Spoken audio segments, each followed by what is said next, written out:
صحابی ہیں حضرت شیبہ بن عثمان رضی اللہ تعالی عنہ، وہ کہتے ہیں میرے والد کو اور میرے چچا کو مسلمانوں نے احد میں قتل کر دیا. میرے دل میں بڑا غصہ تھا، بڑا جلال تھا کہ کبھی مجھے موقع ملے تو میں بدلہ لوں گا. کہتے ہیں فتح مکہ کے بعد نبی پاک علیہ السلام حوازن کی جنگ کے لیے نکلے. مجھے پتا چلا حضور جا رہے ہیں تو میرے اندر شعلے بھڑک رہے تھے انتقام کے. روز میں منصوبہ بندی کرتا، پلاننگ کرتا کہ کسی طریقے سے میں ان تک پہنچوں گا اور بدلہ لوں گا.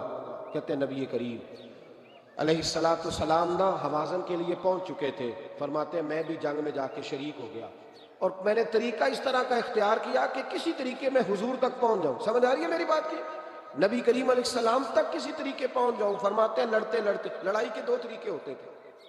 کبھی تو ایسے ہوتا تھا کہ ایک دو آدمی مل کے آپس میں لڑتے تھے، پھر گمسان کا رن پڑتا تھا، گھمبیر ہو جاتی تھی جنگ، سمجھ نہیں آتی تھی تیر کہاں سے آیا، نیزہ کہاں سے آیا. فرماتے جب گمسان کا رن پڑا نا، مجھے موقع مل گیا، میں حضور کے قریب پہنچ گیا. حضرت شیبہ بن عثمان رضی اللہ تعالیٰ عنہ کہتے ہیں جب میں پہنچ گیا تو میں نے نا دیکھا کہ اب حضور کے قریب لوگ نہیں ہیں. فرماتے میں نے نا فوراً تلوار اٹھائی. تلوار اٹھا کے میں حضور کو معاذ اللہ شہید کرنے ہی لگا تھا کہ ایک نور چمکا حضور کے سامنے. پڑھیے درود صلی اللہ علیہ وسلم. کہتے ہیں ایک نور چمکا، اتنی تیزی تھی اس نور میں کہ میری آنکھیں بند ہو گئی، میرے ہاتھ سے تلوار گر گئی، آنکھیں چندھا گئی میری. فرماتے تلوار میرے ہاتھ سے چھوٹ گئی. اب جب وہ روشنی ختم ہوئی نا تو میں نے دیکھا نبی پاک سامنے کھڑے مسکرا رہے ہیں. میں نے کر دی، آپ نے سن لی. ذرا دیکھو تو صحیح، جو تلوار لہرائے اسے دیکھ کے بھی کبھی کو مسکرایا ہے؟ جس نے تلوار ہی لہرا دی، جو شہید کرنے ہی لگا تھا، پہنچ گیا تھا. لیکن یہ اخلاق میرے رسول پاک کا صلی اللہ اعلیٰ حضرت فاضل بریلوی کا ایک شعر میں نے پڑھا.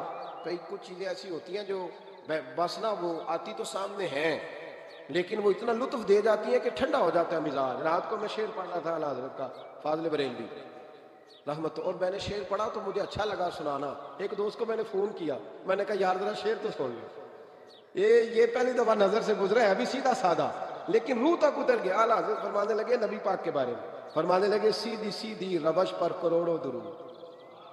سیدھی سیدھی روش پر بالکل سیدھی ہے حضور کی باتیں، کسی پیچیدگی کی ضرورت نہیں. کہنے لگے سیدھی سیدھی روش پر کروڑوں درود، سادی سادی طبیعت پہ لاکھوں سلام. سادی سادی طبیعت پہ سیدھی سیدھی روش پر کروڑوں درود اور سادی سادی طبیعت پہ لاکھوں سلام. میرے نبی کریم صلی اللہ علیہ وسلم مجھے دیکھ کے مسکرائے اور فرمایا جب حضور مسکرائے نا تو میں نبی کریم علیہ السلام کو دیکھ کے حیران ہوا کہ میں نے تلوار تانی تھی اور حضور نے مسکرانا شروع کیا. فرماتے اب حضور نے مجھے بلایا، آواز کے ساتھ نہیں بلایا، حضور نے اشارہ کیا یوں کر کے، فرمایا ادھر آؤ نا. فرماتے مجھے اب یہ بھی سمجھ نہیں آئی کہ کس نے مجھے اٹھا کے حضور کے قریب کر دیا. فرماتے میں نبی کریم کے قریب گیا تو حضور نے میرے دل پر 3 تھپکیاں دی. ایک تھپڑ ہوتا ہے، ایک تھپکی ہوتی ہے، پتہ ہے نا فرق کا؟ ایک تھپڑ کو مارے تو جلال آتا ہے اور تھپکی دے تو پیار آتا ہے. کہتے ہیں حضور نے 3 تھپکیاں دی اور دی بھی میرے دل پر، 1 پھر 2 پھر 3. کہتے ہیں پہلی تھپکی دی تو میرے اندر سے کفر نکل گیا، دوسری تھپکی دی تو میرے اندر ایمان داخل ہو گیا، اور تیسری تھپکی جب نبی پاک علیہ السلام نے دی تو مجھے ہر چیز سے بڑھ کر رسول اللہ سے پیار ہو گیا، محبت ہو گئی نبی کریم سے. آپ فرماتے ہیں اب حضور نے نا فوراً میرے ہاتھ میں تلوار تھمائی. فرمایا پہلے تو ہمارے خلاف لڑ رہا تھا، تلوار پکڑ، اب ہماری طرف سے لڑ، تلوار پکڑ اور لڑ. آپ فرماتے ہیں میں اتنا لڑا کہ جو حضور کا دشمن سامنے آتا میں گلا کاٹ دیتا، جو آتا میں اس کے ٹکڑے کر دیتا. فرماتے ہیں پہلے میں باپ کا بدلہ لینے آیا تھا اور اب میرا یہ حال ہے کہ اگر میرا باپ بھی سامنے آئے گا تو میں اس کا بھی گلا کاٹ دوں گا، لیکن حضور کے قریب کسی کو جانے نہیں دوں گا. حضرت شیبہ بن عثمان کہتے ہیں جنگ ختم ہو گئی، حضور خیمے میں گئے، میں بھی گیا. اب نبی پاک لوگوں سے باتیں کر رہے ہیں، حضور لوگوں سے باتیں کر رہے ہیں. میں ایک کونے میں بیٹھا سوچ رہا ہوں کہ میں تو بدلہ لینے آیا تھا، یہ میرے ساتھ ہوا کیا؟ حضور لوگوں سے باتیں کرتے جا رہے ہیں، میں سوچتا جا رہا ہوں کہ میں تو انتقام لینے آیا، یہ کیا معاملہ ہوا؟ کہتے ہیں محبوب نے اچانک میری طرف نظر اٹھائی اور فرمانے لگے شیبہ ایک ارادہ تو نے کیا تھا جو غلط تھا اور ایک ارادہ میرے رب نے کیا ہے اور تیرے اوپر فضل فرما دیا.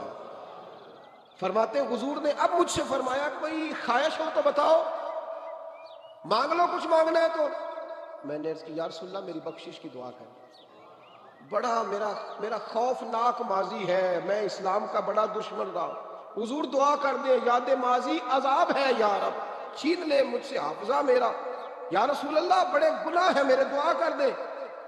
کہتے میں نے دعا کے لیے کہا اور حضور پھر دوسرے لوگوں سے باتیں کرنے لگا، کبھی اس سے کبھی اس سے کبھی اس سے. میں سوچنے لگا کہ میری بات کا کوئی جواب ہی نہیں آیا. جب تو 3 بار میں نے سوچا تو میرے کریم نے پھر توجہ میری جانب کی اور فرمایا تو نے بخشش کی دعا کا کہا تھا، میں نے سن لیا ہے، رب کریم نے تیری بخشش فرما دی ہے، اللہ نے تجھے بخش دیا، تیری خطائیں رب کریم نے معاف کر دی. نبی پاک کے دست مبارک کی برکت. رسول ایک صحابی تھے حضرت فرقد ان کا نام تھا رضی اللہ تعالی. پہلے نا میں جب گفتگو کیا کرتا تھا نا تو میں صحابہ کا نام نہیں لیتا تھا، میں کہتا تھا ایک صحابی فرماتے ہیں، کیونکہ صحابہ کے نام مشکل تھے، لوگوں کو یاد نہیں رہتے. ایک دن میرے دل میں خیال آیا کہ نام لیں گے نہیں تو انہیں آئیں گے کیسے، چلو خود کسی کو یاد ہو جائے گا. تو مجھے اچھا لگا. پچھلی دفعہ میں نے حضرت ساسا بن ناجیہ کا نام لیا تو مجھ سے میرے دوستوں نے کہا ذرا لکھ کے دے کیا نام تھا. مجھے خوشی ہوئی کہ یار اگر یہ لفظ کہے جائیں گے تو لوگوں کو دلچسپی ہوگی. حضرت فرقد ایک صحابی تھے اور یہ وہ صحابی ہیں جنہوں نے حضرت عمر کے زمانے میں موصل کا علاقہ فتح کیا تھا. بڑے دلیر تھے، ان کی 4 بیویاں تھیں. وہ کہتے ہیں جب بھی یہ گھر میں آتے تو خوشبو اتنی اعلیٰ لگا کے آتے کہ ہم حیران ہو جاتے. عورتیں زیادہ تیاری کرتی ہیں نا مردوں سے کہ نہیں، کہ آج کل مرد زیادہ کرتے ہیں. چلو میں دس چھوڑو، میں اپنی اصلاح کرنا. تسی دونوں گلاں تے انجن کیتا ہے، اب پتہ نہیں سچ کیا ہے، کون زیادہ تیاری کرتا ہے. چلو بیٹھے جو مرد نے. ویسے میرے پاس جو اخباری تراشے ہیں ان میں یہ لکھا ہے کہ آج کل مردوں کے میک اپ پہ زیادہ خرچ آنے لگا. یہ تحقیقی رپورٹ ہے. اور پاکستان میں سب سے زیادہ جو اخراجات ہیں وہ میک اپ کے سامان کے ہیں. پہلے لڑکیاں بیوٹی پارلر جاتی تھی، اب لڑکے بھی جاتے ہیں. پہلے صرف دلہن جاتی تھی، اب سارا خاندان جاتا ہے.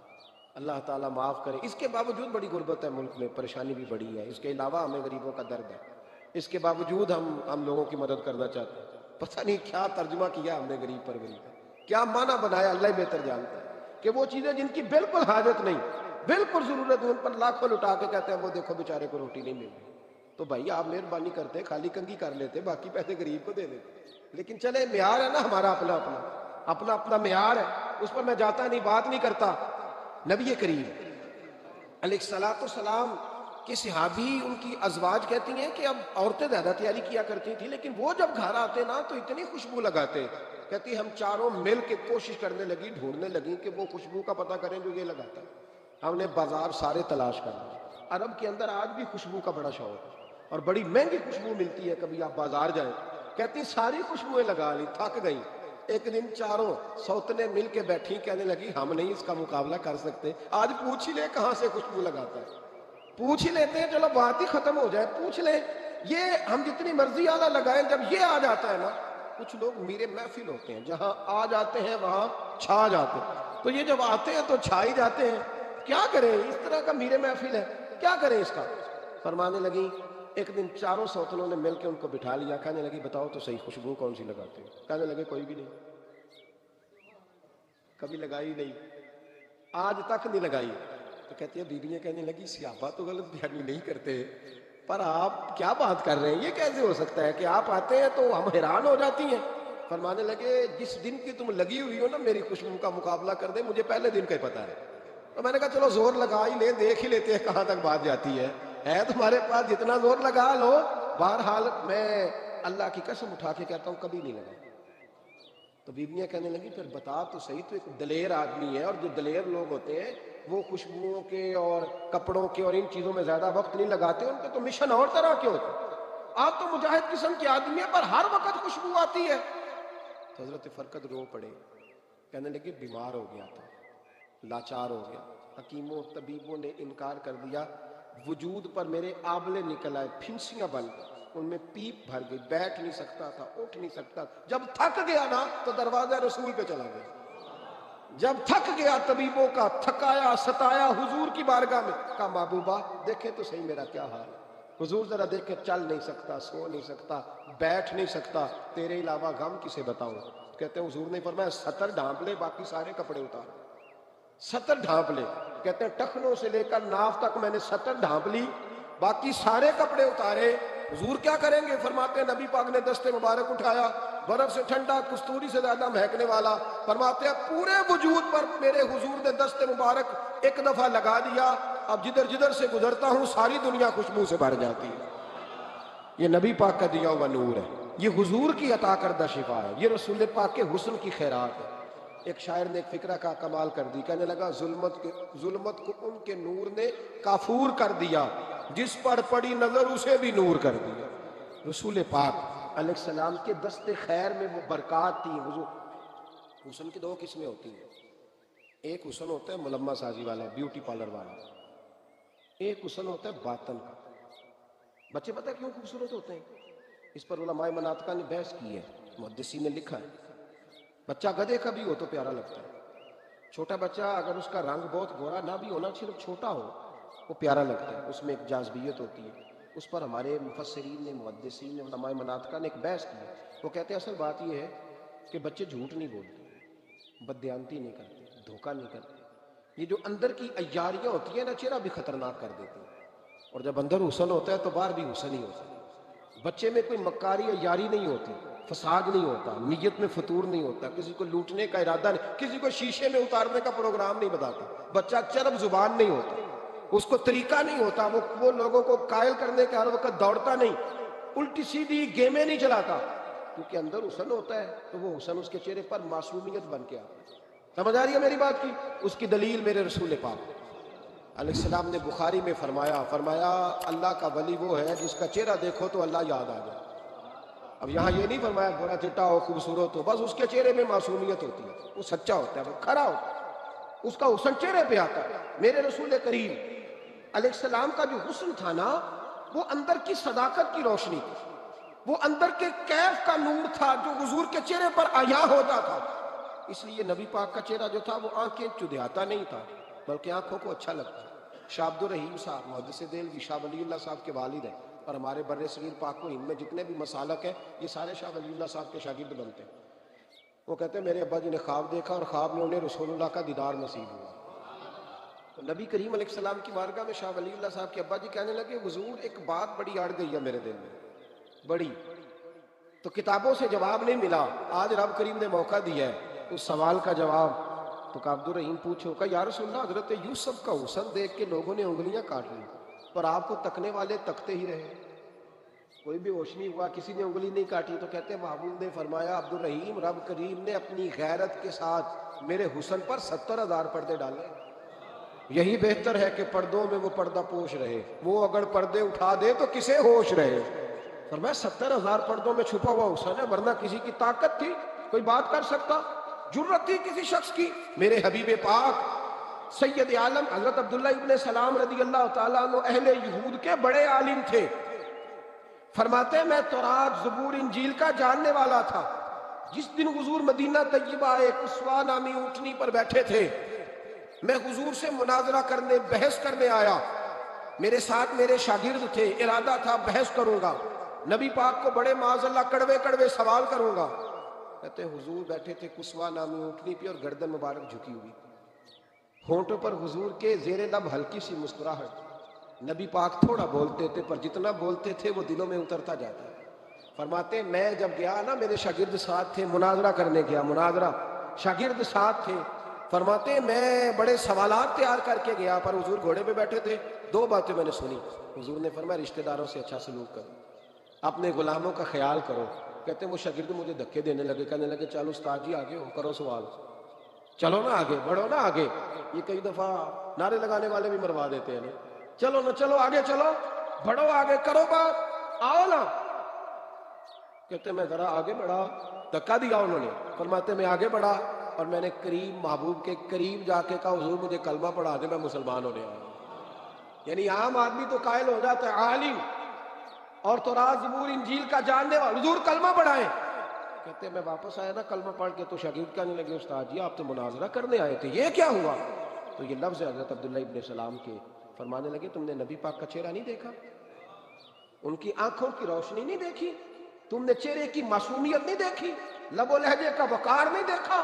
کتنے دنوں کے تھکے ماندے آج وہ مدینے پہنچے، اور ان کے لب و لہجے میں کوئی اکتاہٹ، کوئی تھکاوٹ، کوئی لفظوں میں جھول تم نے دیکھا ہے؟ فرمانے لگے جس کا اس طرح کا چہرہ ہوتا ہے وہ جھوٹا نہیں سچا ہوا کرتا ہے. میرے نبی پاک علیہ الصلوۃ والسلام کے غلام حضرت طارق بن عبداللہ رضی اللہ تعالیٰ عنہ فرماتے ہیں کلمہ پڑھنے سے پہلے ایک دفعہ ہمارا سارا قبیلہ تجارت کے لیے نکلا تھا، اور اس وقت منظر یہ ہوتا تھا کہ ہم اپنی عورتوں کو بھی ساتھ لے جاتے تھے. 6 مہینے سفر کرنا ہوتا تھا، اونٹ گھوڑے ہم بیچا کرتے تھے، عورتیں بھی ساتھ رہتی، کھاتے بھی پکاتے بھی. کہتے ایک سفر سے ہم واپس آ رہے تھے تو مدینے کے باہر صحرا میں ہم نے پڑاؤ کیا، اکیلے رسول پاک صلی اللہ پھر ایک دفعہ پڑھیے گا، ایک دفعہ پھر کہیے گا صلی اللہ تعالی علیہ وسلم. کہتے ہیں نبی پاک تنے تنہا اکیلے. حضور نہ سیر کرتے کرتے کرتے کرتے ہمارے قافلے کے پاس سے گزرے، خیمے لگے تھے، پڑاؤ کیا، محبوب تشریف لے آئے. کہتے ہیں حضور سید عالم صلی اللہ تعالی وسلم تشریف لائے. کوئی قبیلے میں سے قافلے میں سے حضور کو جانتا نہیں تھا. ایک سرخ رنگ کا اونٹ تھا ہمارے سردار کا جو بکنے سے رہ گیا تھا، بڑا خوبصورت. کہتے ہیں نبی پاک کو پسند آ گیا. حضور پوچھنے لگے تم کون ہو؟ کہا جی مسافر ہے. کہاں سے آئے ہو؟ فلاں جگہ سے آئے ہیں. کس لیے آئے ہو؟ ہم تجارت کی غرض سے نکلے. اونٹ بیچو گے؟ بیچنا ہے. کتنے کا؟ سودا طے ہوا. اس نے کہا اتنے لینے، حضور نے کہا اتنے دینے ہیں. بات طے ہو گئی. کہتے ہیں لگام حضور نے پکڑی اور فرمانے لگے وہ سامنے میرا شہر ہے جس کا نام مدینہ، وہ میرا شہر ہے. میں ابھی مدینے جاتا ہوں، اپنے غلام کو بھیجتا ہوں اور تمہیں آ کے نہ قیمت دے جاتا ہے. محبوب گھوڑے کی لگام تھا، اونٹ کی لگام تھا میں، نکیل تھا میں، اونٹ تھا سرخ رنگ کا. حضور لے کے جب نکلے نا، تھوڑا سا چند قدم آگے گئے تو ان میں سے ایک شخص بولا، کہنے لگا سردار آپ سیانے لوگ ہیں، سمجھدار ہیں. اس شخص کا نام پوچھا آپ نے؟ قبیلہ پوچھا؟ ایڈریس کا پتہ ہے؟ پتہ ہے کہاں رہتا ہے؟ اتنا قیمتی اونٹ دے دیا. سردار بھی کہنے لگا، سارے کہنے لگے یار ان کی باتوں میں اتنی لذت تھی، ان کے گفتار و رفتار اتنی باوقار تھی، مزیدار تھی کہ ہوش ہی کوئی نہیں رہا. بھئی ہم پرانے تاجر ہیں، کبھی اس طرح کا سودا کیا ہی نہیں جس طرح کا آج ہو گیا. اوہو واقعی کچھ نہیں یاد رہا، کوئی سمجھ نہیں آئی. وہ ابھی نظر آ رہے. ایک آدمی دوڑ کے جاؤ، دوڑ کے اور جا کر کے نا ان سے کہو، بڑی جائز بات ہے، وہ ناراض بھی نہیں ہوں گے. ان سے ایک شخص کہو کہ بھئی اونٹ لے جاؤ، پیسے لے آنا اور اپنا مال لے جانا، دوڑ کے جاؤ. ایک شخص دوڑنے لگا تو سردار کی بیوی خیمے کے اندر تھی، پردے کے پیچھے سے بولی، کہنے لگی خبردار کوئی پیچھے نہ جائے، اگر پیسے مل گئے تو ٹھیک ہے، نہ ملے تو میں دے دوں گا، کوئی پیچھے نہ، کوئی نہ جائے پیچھے. سردار کہنے لگا تو جانتی ہے؟ کہنے لگی نہیں. کہا گارنٹی کیوں دے رہی ہے؟ تو کہنے لگی تم نے ان کا چہرہ نہیں دیکھا؟ تم تو سودے کر رہے تھے، میں پردے کے پیچھے سے دیکھ رہی تھی. پیر مہر علی شاہ صاحب کو کسی نے کہا تھا نبی پاک کا حلیہ بیان کرے. بتائیں حضور کے کان مبارک کیسے تھے، آنکھیں کیسی تھی، ناک مبارک کیسی تھی، بینی مبارک کیسی تھی. تو پیر مہر علی شاہ صاحب کہنے لگے کوئی مثل نہیں ڈھولن دی. کہنے لگے مجھ سے نہیں بیان ہوتا حضور کا حلیہ، کوئی مثل نہیں ڈھولن دی. تو چپ کر مہر علی، ایتھے جا نہیں بولن دی، بس کر، تو بیان کر سکتا ہے اتنی طاقت. اعلیٰ حضرت نے کہا لم یاتی نذیر کفی ناظرین مثلے تو نشد پیدا جانا. کہا حضور مثال تو تب آپ کی بنے گی نا، کوئی آپ کی طرح کا پیدا تو ہوگا، تبھی مثال بنے گی. تو جب ہوا ہی نہیں تو مثال کیسے بنے گی؟ کہنے لگی کوئی نہ جائے، نہ پیسے آئے تو میں دے دوں گی. میں تو پردے کے پیچھے سے دیکھ رہی تھی، ان کے چہرے کا وقار دیکھا، ان کی آنکھوں کی روشنی دیکھی، ان کے لفظوں کا حسن دیکھا. تم 50 باتیں کرتے تھے، وہ ایک جواب دیتے اور گنے چنے لفظ بولتے تھے. ان کی سادگی کا وقار دیکھا. جانے دو، نہ پیسے آئے تو میں دوں گی. کہتے ہیں حضور گئے، تھوڑی دیر کے بعد ایک کالے رنگ کا حبشی غلام آیا، پیسے بھی پکڑے اور اپنی چادر میں نا کھجوریں باندھ کے تو پیچھے ڈالی ہوئی. وہ دیہاتی لوگ پیچھے نہیں ڈال لیتے، کھجوریں ڈال کے پیچھے. کہتے ہیں وہ آئے اور ان کے آنے کا انداز بھی بڑا نرالا تھا. کہتے ہیں وہ جھومتے جھومتے اللہ کا ذکر کرتے، اللہ الصمد کرتے پہنچ گئے اور آگے کہنے لگے تم سے میرے نبی نے اونٹ خریدا؟ تم سے؟ ہم سے خریدا ہے. کہنے لگے یہ تمہارے پیسے؟ اور پھر چادر کھول کے صحرا پہ بچھا دی. کہنے لگے یہ تمہارے پیسے اور کھجوریں کھاؤ، میرے نبی نے تحفہ بھیجا ہے، کھاؤ حضور نے تحفہ بھیجا ہے. تو وہ سردار کی بیوی اونٹ ہٹا کے کہنے لگی وہ کالے رنگ کے حبشی غلام، انہیں کھجوریں کھلا اور مجھے اس عزت والی ماں کا نام بتا جس کے گھر میں ایسا لال پیدا ہوا. انہیں کھجوریں کھلا اور مجھے اس عظمت والے باپ کا نام بتا جس کے گھر میں ایسا پھول کھلا ہے. وہ قبیلہ تو بتا تو صحیح، وہ کون تھے؟ 2 گھڑیاں رکے ہیں پر خوشبو ہی پھیل گئی ہے، رنگ ہی بدل گیا. تار کوئی مثل نہ ڈھولن دی. تو چپ کر مہر علی، ایتھے جا نہیں بولن دی. حضرت طارق بن عبداللہ کہتے ہیں جناب بلال فرمانے لگے وہی تو اللہ کے آخری رسول ہے. وہی تو خاتم المرسلین ہیں، وہی تو ہیں جنہیں اللہ نے ساری انسانیت کے لیے نمونہ عمل بنایا۔ کہتے ہیں ہم اونٹ بیچنے گئے تھے پر سارے کا سارا قبیلہ ہی مسلمان ہو گیا۔ نبی پاک کی حضور کے ظاہری حسن کے تذکرے ہماری اولادوں کو آنے چاہیے۔ ایک شعر مرحوم اعظم چشتی نے کہا تھا، کمال کر دی، کہنے لگے سمجھا نہیں ہنوز میرا عشق بے ثبات، تو کائنات حسن ہے یا حسن کائنات؟ میں آج تک سمجھ نہیں سکا، سمجھا نہیں ہنوز میرا عشق بے ثبات، تو کائنات حسن ہے یا حسن کائنات۔ بھائیو وہ سارے طریقے اپناؤ جو رسول پاک نے عطا فرمائے۔ غسل بھی نبی پاک کے طریقوں میں ہے، پاکیزگی بھی نبی پاک کے طریقوں میں ہے، بقا بھی حضور کے۔ اور جو چاہتا ہے نا دنیا میں سب سے خوبصورت بن جائے، نظر آئے اور اس کی خوشبو سے لوگوں کے دل ٹھنڈے ہوں، وہی طریقہ اپنائے جو میرے نبی نے عطا کیا ہے۔ قرآن مجید فرقان حمید میں اللہ کریم نے فرمایا ہے کہ یا ایھا الناس قد جاءکم برہان من ربکم، فرمایا اے لوگوں تمہارے پاس تمہارے رب کی طرف سے دلیل آ گئی، برہان آ گئی۔ وہ دلیل کیا ہے؟ وہ نبی پاک علیہ السلام کی ذات گرامی ہے۔ رسول کریم صلی اللہ علیہ وسلم اللہ تعالیٰ کی ذات و صفات کا مظہر بن کر دنیا میں تشریف لائے۔ خود نبی پاک نے فرمایا من رآنی فقد رآی الحق، جس نے مجھے دیکھ لیا اس نے حق دیکھ لیا۔ نبی کریم صلی اللہ علیہ وسلم کے غلام فرماتے ہیں کہ حضور علیہ السلام کی جب سخاوت دیکھتے تھے نا تو پھر خیال آتا تھا کہ اللہ کتنا سخی ہوگا۔ جب نبی پاک علیہ السلام اپنے غلاموں کے گناہ معاف کرتے تھے، غلطیوں سے درگزر کرتے تھے، دشمنوں کو معاف کرتے تھے، تو پھر دل کے کونے سے آواز آتی تھی کہ رب کتنا مہربان کرنے والا ہوگا، اللہ کتنا کریم ہوگا، کتنی رحمت فرمانے والا ہوگا۔ اور جب رسول کریم علیہ الصلاۃ والسلام پردہ پوشی کرتے، درگزر کرتے، تو پھر اندازہ ہوتا تھا کہ رب کریم کتنا ستار ہوگا۔ نبی پاک علیہ السلام کے جو لوگ قریب جاتے تھے نا، خدا کے ہونے کا انہیں یقین ہو جاتا تھا۔ حضور کا انداز گفتگو، نبی پاک کا اٹھنا بیٹھنا، دینا تقسیم کرنا، معاف کرنا، غلاموں کو، غریبوں کو، ناداروں کو عزت دینا، ہر شخص کے حوالے سے نبی پاک صلی اللہ تعالیٰ علیہ وسلم کا انداز کریمانہ یہ پتہ دیتا تھا۔ لوگ کھو جاتے تھے اور سوچتے تھے کہ رب کتنا مہربان ہے، اللہ کتنا کریم ہے، اللہ کتنا ستار ہے۔ کچھ لوگ ایسے ہوتے ہیں جنہیں اللہ تعالیٰ ظاہری طور پر بڑا حسن دیتا ہے، لیکن وہ صاف رہتے نہیں، نفاست پسند نہیں ہوتے۔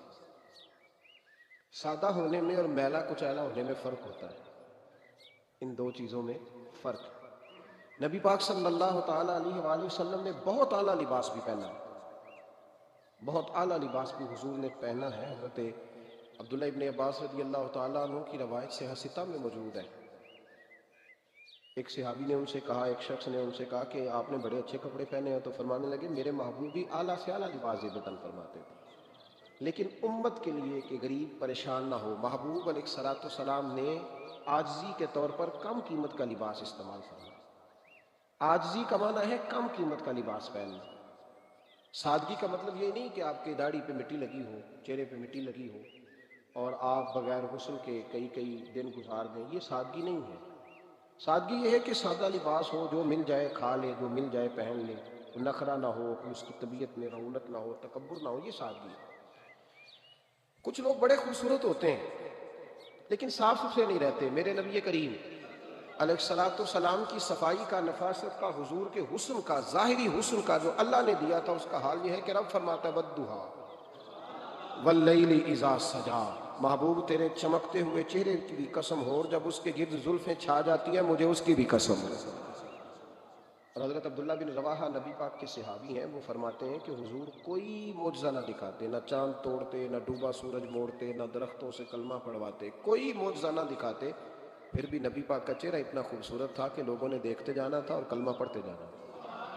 یہ حضور علیہ السلام کے ظاہری حسن کا حال تھا، لیکن اس کے باوجود اللہ کے محبوب آئینے کے سامنے کھڑے ہو کے کنگھی فرماتے تھے، تیل استعمال فرماتے تھے، اللہ کے محبوب علیہ السلام اپنے بالوں کے درمیان سے مانگ نکالتے تھے، آدھے بال ایک طرف ہوتے تھے آدھے ایک طرف ہوتے تھے، اور صحابہ فرماتے ہیں کئی دفعہ حضور امامہ اتارتے تو ان بالوں کے بیچ جو خوشبو لگی ہوتی اس کا رنگ بھی ہم دیکھا کرتے۔ حضور صاف لباس پسند کرتے۔ ایک شخص کو حضور نے دیکھا، اس نے میلے کچیلے کپڑے پہنے، تو حضور نے ٹھنڈی آہ بھری، فرمایا کاش یہ دھو کے کپڑے پہنتا۔ ایک شخص کو دیکھا بال بکھرے ہیں، کنگھی نہیں کی، تو حضور فرمانے لگے کاش یہ کنگھی کر لیتا۔ نفاست پسند آدمی پہ نا بوجھ بنتا ہے۔ جو آدمی، آپ کو پتہ ہے کہ امام شافعی تو فرماتے ہیں جمعے والے دن غسل کرنا واجب ہے، ماتے غسل نہ کرے تو جمعہ ہی نہیں ہوگا۔ اگرچہ ہمارے امام صاحب کے نزدیک سنت ہے۔ یہ سنت کب بنا؟ ایک دن نہ بہت سارے لوگ اپنے اپنے کام سے اٹھے مسجد میں آ گئے، مسجد نبوی میں۔ کوئی کسان تھا تو کھیت سے اٹھ کے آ گیا، کوئی مزدور تھا تو مزدوری سے اٹھ کے آ گیا۔ تو مسجد میں جب بہت سارے لوگ جمع ہوئے نا تو بعض لوگوں کو دقت محسوس ہوئی، تو رسول کریم علیہ السلام نے فرمایا کتنا ہی اچھا ہو کہ تم جمعے والے دن نہا کے آیا کرو۔ بس وہ صحابہ کا مزاج ہمارے والا نہیں تھا کہ تفصیل بتائیں، حکمت بتائیں، ملے گا کیا، ثواب کتنا، نہ نہائے تو گناہ، یہ کوئی نہیں۔ حضور نے کہا کہ نہا کے آؤ تو کتنا ہی اچھا ہے۔ پھر کسی صحابی نے کبھی بھی بغیر غسل کیے جمعہ ادا ہی نہیں کیا۔ کسی نے بغیر غسل کے کبھی جمعہ ادا ہی نہیں کیا نا۔ اسلام بڑا خوبصورت دین ہے۔ حضور نے فرمایا جو کچا پیاز کھائے وہ مسجد نہ آئے، پہلے مسواک کرے، دانت صاف کرے، پھر آئے۔ نبی پاک صلی اللہ علیہ وسلم نے فرمایا جو کچی مولی کھائے مسجد نہ آئے۔ مولی کھانا جائز ہے، پیاز کھانا جائز ہے، لیکن منہ سے بدبو آتی ہے۔ نبی پاک علیہ السلام کا ظاہری حسن کیا بات ہے۔ میلاد مبارکہ میں نبی پاک علیہ السلام کی جو چیز بڑی کھول کے واضح آتی ہوتی ہے وہ رسول اللہ کا حسن و جمال ہے۔ آپ کی والدہ، آپ کی والدہ، آپ کی والدہ سیدہ طیبہ طاہرہ حضرت سیدہ آمنہ رضی اللہ تعالیٰ، اماں جی کہتی ہیں کہ میرے محبوب جب میرے بطن اقدس میں آئے تو جو تکالیف عورتوں کو ہوتی ہے مجھے ان میں سے کوئی تکلیف بھی نہیں ہوئی، اور اماں جی کہتی ہیں مجھے کبھی کوئی ثقل، کوئی بوجھ محسوس نہیں ہوا، اور فرماتی ہیں کہ جو ولادت کے وقت لوگوں کو، عورتوں کو تکلیف ہوتی ہے مجھے وہ بھی نہیں ہوئی، اور فرماتی ہیں کہ نبی کریم علیہ السلام پیدا ہوئے تو ہمیں حضور علیہ السلام کی ناف کو کاٹنا نہیں پڑا، ناف بریدہ پیدا ہوئی، ختنہ شدہ پیدا ہوئے۔ آپ کو پتہ ہے عورتیں غسل دیتی ہیں بچے کو پیدا ہونے کے بعد، لیکن میرے محبوب نے سجدہ ہی کر لیا پیدا ہوتے ہی، امتی امتی کہتے ہوئے پیدا ہوئے۔ حق نے فرمایا کہ بخشا الصلاۃ والسلام، اور پہلے سجدے پر روز ازل سے درود۔ میرے امام فاضل بریلوی کا جو انداز تکلم ہے نا اس کی بھی حد ہی کوئی نہیں، کوئی حد ہی نہیں، کہاں تک ان کی محبت جاتی، کہنے لگے پہلے سجدے پہ روز ازل سے درود، یادگاری یہ امت پہ لاکھوں سلام، یادگاری یہ امت پہ لاکھوں سلام۔ بتائیے بغیر وضو کے، بغیر غسل کے سجدہ ہو جاتا ہے؟ تو حضور نے سجدہ کر کے بتایا کہ اللہ نے مجھے پاک صاف پیدا کیا ہے۔ نبی پاک صلی اللہ علیہ وسلم کی والدہ نے جب یہ باتیں ارشاد فرمائیں تو لوگوں نے پوچھا ان سے کہ اماں جی پھر آپ ایک جملے میں بتائیں کہ ماجرا سارا کیا تھا، آخر ایک ولادت تو ہوئی نا، آپ کے وجود اطہر سے ایک بچہ تو نکلا، تو یہ کیا تھا؟ تو سیدہ آمنہ فرمانے لگی خرج منی نور، بس میرے وجود سے ایک نور نکلا، بس میرے وجود سے ایک، اور روشنی آتی جاتی ہے تو کسی کو تکلیف نہیں دیتی، ایک نور نکلا۔ میرے رسول کریم علیہ السلام کو ظاہری حسن بھی کمال دیا، پھر حضور کی نفاست پسندی، صفائی پسندی۔ نبی پاک جب بات کرتے تھے نا تو حضور کے دانتوں سے نور نکلتا، اس کے باوجود حضور ہر وضو کے لیے مسواک کرتے۔ میں نے ہر نماز کے لیے نہیں کہا، میں اپنے لفظوں کا ذمہ دار ہوں۔ اس کے لیے بولے آپ حضرات، ہر وضو کے لیے، یعنی اگر نبی پاک نے وضو نماز کے لیے کیا تب بھی مسواک کی، اور اگر قرآن شریف کی تلاوت کے لیے کیا تو پھر بھی مسواک کی، کسی اور موقع کے لیے وضو فرمایا تو پھر بھی مسواک کی۔ اور سیدہ عائشہ فرماتی ہے جب بھی حضور گھر سے نکلنے لگتے پہلے مسواک فرماتے، حالانکہ رسول پاک کے دندان اقدس تو نور والے تھے، ضرورت ہی نہیں تھی، ہماری تعلیم کے لیے نفاست پسندی۔ ایک بات میں نے شروع کرنی ہے پر آپ نے ناراض نہیں ہونا، پہلے وعدہ کرنا، جڑے نہیں بولے انہوں نے کی ارادہ ہو جانا ہے، چلو ہو گیا جی، کوئی گل نہیں، خیر ہو جائے آپ۔ نبی پاک نے بڑی مونچھیں نہیں پسند کی، حضور کو اچھی نہیں لگتی۔ ایک بات پوچھتا ہوں آپ سے، یہ درد دل ہے میرا اور صرف سمجھانے کے لیے عرض کر رہا ہوں، کوئی تنقید نہیں، اللہ تعالیٰ مجھے نیت کا وضو عطا کرے۔ ایک بات بتانا، اگر بہو کھانا پکا کے لائے اور سالن سے بال نکل آئے تو پھر اس کا کیا حال ہوتا ہے؟ کئی تو بوڑھے پلیٹ اٹھا کے دیوار میں مارتے ہیں، ایسا ہی ہوتا ہے نا، یہ کیا ہے؟ اور اگر کبھی روٹی سے نکل آئے تو بیوی صاحبہ کا کیا حال ہوتا ہے؟ یہ کوئی طریقہ ہے کھانا پکانے کا؟ اور اللہ تعالیٰ معاف کرے، اگر کبھی ہوٹل میں چلے گئے امیر لوگ 15,000 کا ڈنر کر لیں تو وہاں کسی سالن کی پلیٹ سے بال نکل آئے تو پھر تو پیسے کیا دینے ہیں، پھر تو ان کو اور جرمانہ ہو جاتا ہے۔ یہ تو سارے بال نکل آئے تو مشکل، اور ویسے بھی جو نفاست ہے نا طبیعت کی، اس پر بوجھ بنتا ہے، بال کھانے میں ہو آٹے میں ہو تو بوجھ بنتا ہے۔ تو بڑی مونچھوں والا دوست بھائی بزرگ جب پانی پیے گا تو بال پانی میں جائیں گے کہ نہیں جائیں گے؟ حکیم اور ڈاکٹر کہتے ہیں کہ کینسر کے مرض کا خطرہ ہے۔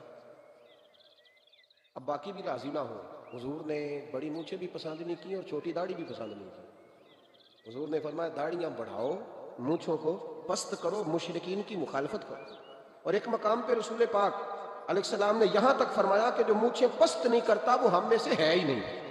نے سخت لفظ، ایک صحابی تھے، آپ یقین کریں نا کئی دفعہ دوستوں کو کہنا پڑتا ہے، اور کئی دفعہ نا مجھے محسوس ہوتا ہے کہ یار ہم روز ہی کہتے ہیں، لیکن کہتے پتہ کیوں ہے کہ بوجھ بنتا ہے وہ بندہ جو اس طرح کی تباہ کے ساتھ آتا ہے، جو حضور نے پسند نہیں کیا۔ ایک شخص نبی پاک کے سامنے آیا، قاضی عبد الدائم دائم صاحب نے لکھا ہے، بڑی خوبصورت بات لکھی ہے، کہنے لگے حضور کے سامنے وہ اکثر آیا کرتا تھا تو مونچھیں بڑی تھی، حالانکہ داڑھی بھی بڑی تھی، مونچھیں بھی بڑی تھی۔ 2-4 دفعہ حضور نے باتوں باتوں میں تات اللفظ سمجھایا، کچھ بندے نہیں سمجھتے، تات اللفظ سمجھاؤ یا بڑا کھول کھول کے سمجھاؤ پر بات سمجھنے کو تیار نہیں ہو۔ پتہ نہیں کیا ایسا حسن ہے بھئی، جو حسن نبی پاک نے پسند نہیں کیا وہ کبھی حسن ہو سکتا ہے، کبھی خوبصورتی ہو سکتی ہے، وہ کسی کا ذاتی کلچر تو ہو سکتا ہے پر دین کی تہذیب نہیں۔ نبی کریم علیہ السلام نے کئی دفعہ سمجھایا تو ان کی سمجھ میں بات نہ آئی۔ ایک دن وہ بیٹھے ہوئے تو حضور نے ایک صحابی سے فرمایا کینچی لاؤ، کہنے لگے میں سمجھ گیا کہ میرے ساتھ کچھ ہونے لگا۔ ساتھ ہی حضور نے فرمایا کہ مسواک بھی لانا، کہنے لگے میں نے کہا بچت ہو گئی، میرے تو دانت صاف ہے۔ تو یہ شاید اس کی بات ہونے لگی ہے جس کے دانت بھی ٹھیک نہیں۔ دونوں چیزیں جب آ گئی نا تو حضور اٹھے اور نبی پاک نے مسواک ان کے ہونٹوں پہ رکھی، اسی سے آگے ہونٹوں کے اوپر مسواک رکھ کے تو اوپر سے حضور نے مونچھیں کاٹ لی۔ فرمایا یہ نہ ایسا کرو، یہ چیز مجھے پسند نہیں ہے۔ حضور نے نفاست پسندی کو۔ اب تو اللہ تعالیٰ خیر کرے، ملانگ آ گئے مارکیٹ میں، ملانگ درویشی فقیری، اور ان کے پاس رش بھی زیادہ ہے، ان کے درباروں پہ بھی رش زیادہ ہے۔ ہاں جی، کہتے ہیں حضرت صاحب درویش آدمی ہے، بھئی روٹی تو پورے ٹائم پہ کھاتا ہے، مونچھیں کٹوانے میں ہی درویش ہو گیا، نہ بال کٹواتا ہے نہ مونچھیں کٹواتا ہے۔ یہ گرو نانک کی تعلیمات ہے، یہ نبی پاک کی تعلیم نہیں۔ وجود کا کوئی بال نہ کٹوانا یہ سکھوں کا طریقہ ہے، مسلمانوں کا یہ انداز، یہ کدھر کی فقیری ہے؟ دین کوئی غلاظتوں والا معاذ اللہ کہ بابا کپڑے نہیں بدلتا، بابا غسل نہیں کرتا، بابا بال نہیں کٹواتا، بابا ہے پاگل ہے؟ قطعی طور پر کوئی فقیری نہیں، فقیری صرف وہ ہے جو میرے نبی نے کیا ہے صلی اللہ تعالی۔ اس منبر پر بیٹھنا فقیری ہے چونکہ حضور ہر جمعے بیٹھا کرتے ہیں، مصلی پہ نماز پڑھانا فقیری ہے چونکہ حضور ہر جمعے ہر 5 نمازوں کی حضور امامت فرماتے۔ دین کی تبلیغ کرنا فقیری ہے جو میرے نبی پاک کیا کر، خلاف پیغمبر کسے راہ گزی، وہ فقیری نہیں، وہ تماش بھی نہیں ہے، لوٹنے کا طریقہ ہے، اس کے علاوہ کوئی سٹائل نہیں۔ فقیری صرف وہ ہے جو رستہ میرے رسول پاک نے ہمیں عطا فرمایا، اس سے ہٹ کر کوئی فقر نہیں۔ میری بات کی سمجھ آ گئی آپ حضرات کو؟ نبی پاک علیہ السلام صاف لباس، اچھے کپڑے، اجلا انداز۔ اچھا، جو بات جہاں میں لے کے جانا چاہ رہا ہوں اس کو سمجھیں۔ ایک آدمی ظاہری طور پر بڑا خوبصورت ہو پر کپڑے میلے کچیلے پہنے، وہ بھی بندہ اچھا نہیں لگتا۔ ظاہری بھی حسن ہو، کپڑے بھی اس کے صاف ہو، لیکن بولے سخت، باتیں ترش کرے، تلخ جملے بولے تو اس کی بھی ساری پرسنالٹی ڈیمیج ہو جاتی ہے، ختم۔ بڑا اچھا آدمی تھا، بڑا نورانی چہرہ تھا، بڑی خوبصورتی تھی، بڑا صاف ستھرا تھا، بڑا پاکیزہ تھا، کپڑے بھی بڑے خوشبو والے پہنے ہوئے تھے، بڑے صاف ستھرے لباس میں ملبوس تھا، لیکن جب اس نے بات شروع کی اور بزرگ تھا، سفید داڑھی تھی، معاذ اللہ تعالیٰ کسی بچے کو گالی دے دی، اچھا لگتا ہے؟ مجھے بتائیں اس کے پاس بیٹھنے کو دل چاہتا ہے؟ اس کی ساری پرسنالٹی جو ہوتی ہے وہ خراب ہو جاتی ہے، شخصیت کا جو ایک بھرم ہوتا ہے وہ ٹوٹ جاتا ہے۔ ایک روایت میری نظر سے گزری اور کیا ہی انداز ہے، امام زرقانی نے لکھی۔ ایک صحابی ہے حضرت ابو قرصافہ رضی اللہ تعالیٰ، حضرت ابو قرصافہ رضی اللہ تعالیٰ عنہ فرماتے ہیں میں چھوٹا تھا، میری اماں اور میری خالہ مجھے ساتھ لے گئی، میں نے کہا کہاں جانا ہے؟ کہنے لگے آؤ نبی پاک کا کلمہ پڑھنے جانا ہے۔ پڑھیے درود شریف صلی اللہ ہو، سارے پڑھیے، پھر پڑھیے ایک دفعہ صلی اللہ تعالیٰ علیہ۔ حضور کا ذکر ہو تو فوراً درود پڑھنا چاہیے۔ نبی کریم علیہ السلام کی بارگاہ میں نا میری خالہ اور میری اماں دونوں مجھے ساتھ لے گئی کلمہ پڑھنے۔ کہتے ہیں جب ہم حضور کی بارگاہ میں پہنچے، کلمہ پڑھا، واپس آئے تو میری اماں اور میری خالہ آپس میں بات کرنے لگی۔ میری خالہ کہنے لگی تو نے دیکھا ہے ان کا بولنا کتنا مزیدار تھا؟ میری خالہ کہنے لگی تو نے تو وہ دیکھا لیکن وہ جو غلام آیا تھا اس کے ساتھ ان کا رویہ کتنا پیارا تھا۔ تو نے دیکھا جب وہ کھانا کھا رہے تھے تو پہلا خیال انہوں نے ہمارا کیا، بار بار وہ ان کا ذکر کرتی، کہتے آپس میں حضور کی شانیں بیان کرتی، میری اماں بھی میری خالہ بھی۔ بالآخر بات لمبی ہو گئی تو میری اماں بولی، کہنے لگی بس کر، ہم کتنی عظمتیں بیان کریں گے، مجھے تو 3 باتیں سمجھ میں آئی۔ کتنی؟ 3 باتیں مجھے سمجھ میں آئی ہیں۔ کہا وہ کیا؟ تو کہنے لگی ما رأینا مثل ھذا الرجل احسن وجھا ولا القى ثوبا ولا البنا کلاما۔ کہنے لگی مجھے تو 3 باتیں سمجھ میں آئی ہیں کہ نہ اتنا خوبصورت چہرے والا کوئی شخص دیکھا ہے، اور نہ اتنے صاف کپڑوں والا کو دیکھا ہے، اور نہ ہی اتنی میٹھی بولی بولنے والا کوئی دیکھا ہے۔ تینوں باتوں کی کمال ہے، ظاہری حسن بھی کمال، کپڑوں کی صفائی بھی کمال، اور رسول پاک کا بولنا بھی کمال، لب و لہجے میں مٹھاس بھی خوبصورتی والی۔ یہ اصل حسن ہے کہ ظاہراً بھی انسان بڑا منزہ ہو، باطناً بھی بڑا صاف ستھرا ہو۔ میرے رسول پاک علیہ السلام کا طریقہ مبارکہ پتہ کیا تھا؟ حضور صلی اللہ تعالیٰ علیہ وآلہ وسلم جب مسجد میں نماز پڑھ لیتے تو حضرت جعفر رضی اللہ تعالیٰ عنہ فرماتے، بخاری کی حدیث ہے، فرماتے میں مدینہ شریف میں آیا تو حضور نماز پڑھ لیتے تو صحابہ نبی پاک کے پاس آتے اور حضور کا دست مبارک پکڑ کے پہلے چومتے پھر چہروں پہ ملتے، پہلے چومتے پھر چہروں پر۔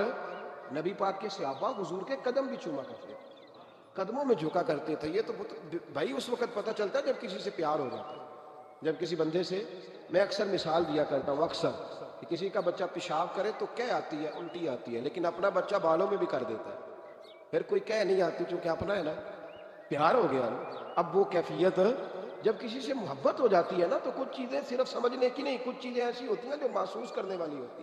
اس نے کہا تھا عشق ایک ڈھونگ ہے، میں نے کہا تجھے عشق ہو خدا کرے، پھر کوئی تجھے اس سے جدا کرے، تو اسے تسبیحوں پہ پڑھا کرے، تو اسی کا نام جپا کرے، تو گلی گلی پھرا کرے، پھر میں کہوں کہ عشق ایک ڈھونگ ہے اور تو نہیں کہا کرے، پھر میں کہوں کہ عشق ایک ڈھونگ ہے اور تو، اس نے کہا تھا عشق ایک ڈھونگ ہے تو میں نے کہا تجھے عشق ہو خدا کرے۔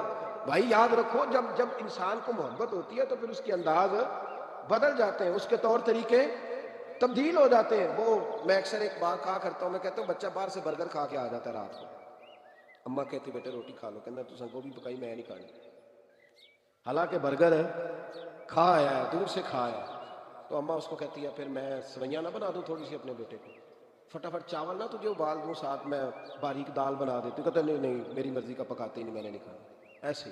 اب ابا جو ہے نا، ابا وہ اماں کو سمجھا رہا، کہتا چھڈ پر بھوک لگے گی تو آپ ہی کھا لے گا، تھوڑا ایڈی ٹینشن ہے ایویں پہ تینوں ستاندا ہے۔ اماں کیا کہتی ہے؟ کہتی نہیں مجھے نیند نہیں آئی، کھائے گا تو سکون آئے گا۔ اب اس کو اب لاکھوں دلیلیں دیں کہ سیاںا بیانا ہے، بچہ نہیں ہے، 22 سال کا ہے، 24 سال کا، چھوڑ تو کیا کر رہی ہے؟ لیکن اماں کو کوئی سمجھا سکتا؟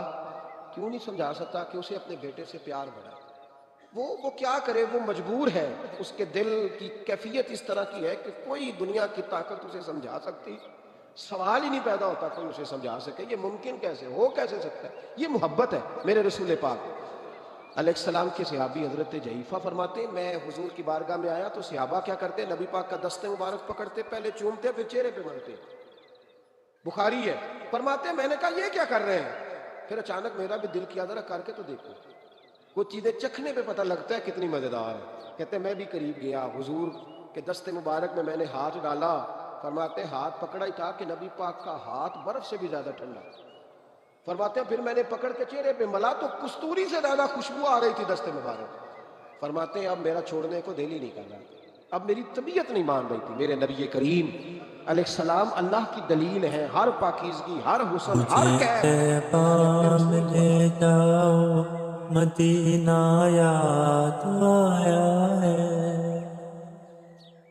مجھے طیبہ میں لے جاؤ مدینہ یاد آیا ہے، میرے آقا کو بلواؤ مدینہ یاد آیا ہے، تیری محفل سجاتے ہیں، تیرے ہم گیت گاتے ہیں، تیری محفل سجاتے ہیں، تیرے ہم گیت گاتے ہیں، شرع محفل چلے آؤ مدینہ یاد آیا ہے، مجھے طیبہ میں لے جاؤ مدینہ یاد آیا ہے۔ تیرے فرقت نے مارا ہے، تیری رحمت سہارا ہے، غریب فرق ہوں آؤ مدینہ یاد آیا ہے۔ مجھے طیبہ میں لے جاؤ مدینہ یاد آیا ہے۔ چلے ہیں قافلے طیبہ اکیلا چھوڑ کر مجھ کو، چلے ہیں قافلے طیبہ اکیلا چھوڑ کر مجھ کو، مجھے بھی ساتھ لے جاؤ مدینہ یاد آیا ہے۔ مجھے طیبہ میں لے جاؤ مدینہ یاد آیا ہے۔ میری میت کو لے جانا مدینے پاک میں یارو، مجھے طیبہ میں دفناؤ مدینہ یاد آیا ہے۔ مجھے طیبہ میں لے جاؤ مدینہ یاد آیا ہے۔ ہوئی ہے جان کی دشمن تیری طاہر کی یہ دنیا، ہوئی ہے جان کی دشمن تیرے طاہر کی یہ دنیا، اسے کملی میں چھپاؤ مدینہ یاد آیا ہے۔ مجھے طیبہ میں لے جاؤ مدینہ یاد آیا ہے۔ میرے آقا کو بلواؤ مدینہ یاد آیا ہے۔ اگر صرف دولتیں ہی ضروری ہوتی، مال ہی ضروری ہوتا، تو حضور تو فرماتے میں چاہوں تو احد پہاڑ سونے کا بن جائے، میرے ساتھ رہا کرے۔ مجھے تو میرے رب نے اختیار دیا ہے، میں چاہوں تو نبی اور بادشاہ بن جاؤں۔ لیکن سنو نا یار، ضرورت کس چیز کی ہوتی ہے؟ اللہ کے محبوب اللہ کی بارگاہ میں دعا کرتے ہیں، اے اللہ ایک وقت روٹی دینا، ایک وقت فاقہ دے۔ اے اللہ جب تو روٹی دے تو میں تیرا شکر ادا کروں، جس دن تو کھانا دے، رزق دے، اور جس دن فاقہ ہو میں تیری بارگاہ میں التجا کروں۔ صرف میٹھا کھانا ہی سنت نہیں، فاقہ کرنا بھی سنت ہے۔ صرف مسواک سے دانت صاف کرنا ہی سنت نہیں، دل صاف رکھنا بھی سنت ہے۔ اور میرے عزیز، ہم نے کیا کیا؟ چند 4-5 چیزوں کو یاد کر لیا، اور جو ہمہ پہلو زندگی تھی، ہمہ پہلو سمجھا ہی نہیں۔ رسول اللہ صلی اللہ تعالیٰ علیہ وسلم نے نماز پڑھائی تو صحابہ فرماتے ہیں یہ منظر ہمارے لیے انوکھا تھا کہ جلدی سے حضور تشریف لے گئے، ہم نے کبھی دیکھا نہیں تھا۔ ہر معاملے میں بڑا اطمینان، تشریف رکھتے سرکار، لیکن جلدی آ چلے گئے۔ اور پھر اس پر کمال یہ کہ واپس بھی جلدی آ گئے۔ اور کریم اپنے غلاموں کے دلوں کی کیفیات کو سب سے بہتر جاننے والے ہیں۔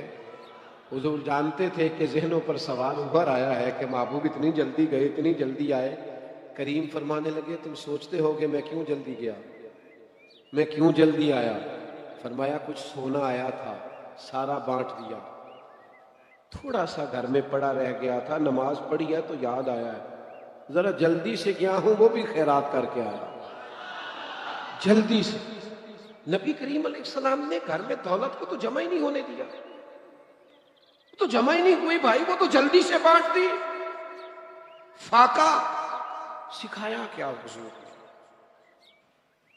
موسم بھی بڑا خوبصورت ہے اور آپ اتنے زیادہ ذوق شوق سے بیٹھے ہیں، اور میں نوجوانوں کے چہروں پر اس قدر زیادہ تازگی دیکھ رہا ہوں، میرا بھی دل کرتا ہے ذرا بڑی بڑی باتیں کروں، ذرا بڑی باتیں کروں، میں دل کی بات کر دوں، کہو تو راز حیات کہہ دوں۔ حقیقت کائنات کہہ دوں، وہ بات کہہ دوں جو پتھروں کے دلوں کو بھی پاش پاش کر دے۔ سنو نوجوانوں، ہمیں چھوٹا کر دیا گیا، برادری کی، قبیلے کی، ملک کی اور چھوٹی چھوٹی چیزوں میں الجھا دیا گیا ہے۔ بازو تیرا توحید کی قوت سے کبھی ہے، اسلام تیرا دیس ہے، تو مصطفی ہے۔ بڑی بات سکھائی ہے نبی پاک نے اپنی اولاد کو، بڑا حوصلہ، بڑا ظرف۔ صرف ذات کے لیے نہیں سوچنا، ملت کے لیے سوچنا ہے، عقیدے کے لیے سوچنا ہے، نظریے کے لیے سوچنا ہے، دین کے لیے سوچنا ہے۔ عالمی سوچے نبی پاک نے اپنی اولاد کو دی۔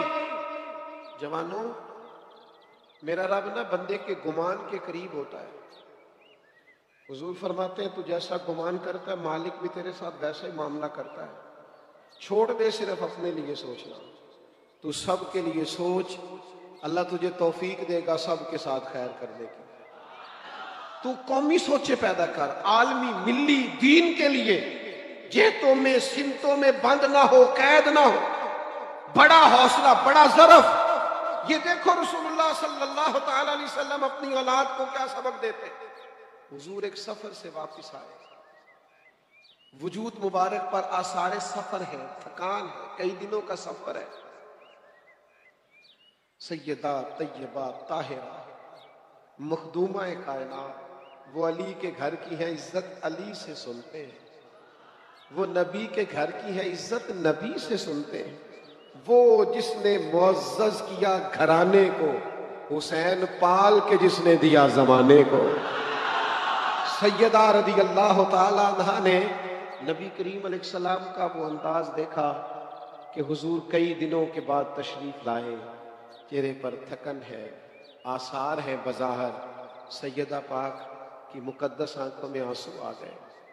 یا رسول اللہ صلی اللہ تعالیٰ علیہ وسلم، آقا آپ دین کے لیے کتنی مشقت کرتے ہیں، کتنی محنت فرماتے ہیں۔ ہمارا یہ حال ہوتا ہے کہ ہمارے بچے ہمارا ایک دکھ بیان کریں تو ہم کہتے ہیں بیٹا تجھے تو ایک کا ہی پتہ ہے، میرے پاس تو کتاب ہے۔ جوانوں بڑی بات سنو یار۔ سیدہ پاک عرض کرنے لگی یا رسول اللہ صلی اللہ تعالی علیہ وسلم آپ اتنی محنت کرتے ہیں۔ قریب نے کیا فرمایا؟ حضور نے سوچوں کا رخ ہی بدل دیا، زاویہ ہی بدل دیا بات کا۔ حضور فرمانے لگے فاطمہ آپ کے والد کو اللہ نے بڑے مقاصد کے لیے دنیا میں مبعوث فرمایا ہے، بڑے مقاصد کے لیے مبعوث فرمایا ہے، ہم بڑے مقاصد کے لیے آئے ہیں۔ فرمایا کوئی گھر کچا نہ پکا، نہ کوئی جھونپڑی، کوئی جگہ ایسی نہیں بچے گی جہاں اللہ آپ کے دین کے والد کے دین کو پہنچا نہیں دے۔ پیغام دین ہر جگہ پہنچے گا۔ حضور نے جو سوچیں عطا کی ہیں وہ بڑی عطا کی ہیں۔ هو الذی ارسل رسولہ بالہدی ودین الحق لیظہرہ علی الدین کلہ۔ ہر جگہ دین پھیلے گا، ہر جگہ۔ مسلمانوں نہ گھبراؤ، خدا کی شان باقی ہے، ابھی اسلام زندہ ہے، ابھی قرآن باقی ہے۔ یہ کافر کیا سمجھتے ہیں جو ہم سے روز الجھتے ہیں؟ ابھی تو کربلا کا آخری میدان باقی ہے، یہ تو انقلاب آنا ہے۔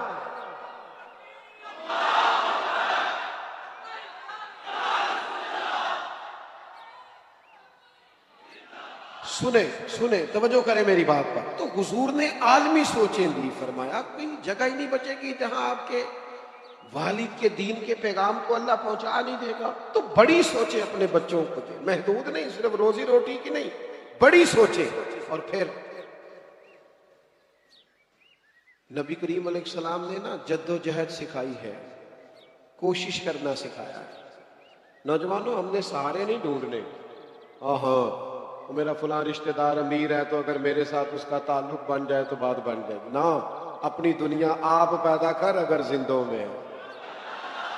گردن کو جھکا دیتا ہے خیرات کا پتھر، جہاں میں مانگنے والوں کے سر کبھی اونچے نہیں ہوتے۔ اور غیرت ہے بڑی چیز، جہاں نے تگ و دو میں مشقت، محنت، جد و جہد، آگے بڑھنا، سستی نہیں، کاہلی نہیں، بیٹھے رہنا نہیں، ہاتھ پہ ہاتھ رکھ کے وقت نہیں بتانا، مسلسل جد و جہد۔ مولا علی ہمیشہ میدانوں میں رہے۔ سیدہ پاک فرماتی ہیں ہم نے وہ سارے رنگ دیکھے، کبھی مکے کی سختیاں، کبھی بدر، کبھی احد، کبھی کچھ، ہر وقت حالات کا مقابلہ۔ امام حسن بھی میدانوں میں رہے، زہر دیا گیا، شہید کیے گئے، اور کربلا میں تو سارا خاندان میرے محبوب کا میدان میں آ گیا۔ انہوں نے جد و جہد کی۔ میں اقبال کا لہجہ ادھار لے کے بات کروں گا۔ اقبال کہتے ہیں لہو مجھ کو رلاتی ہے جوانوں کی تانا سا۔ یہ جو آرام پسند وجود ہے نا، وہاں لیٹے ہیں موبائل لے کے، وہاں لیٹے ہیں، لہو مجھ کو رلاتی ہے جوانوں کی تانا سا۔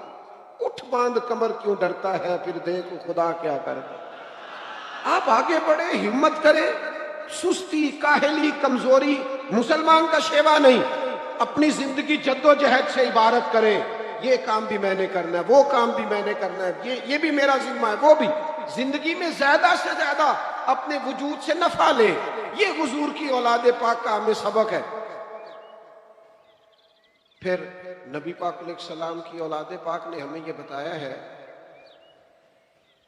کہ استقامت جو ہے نا وہ زندگی کا حسن ہے۔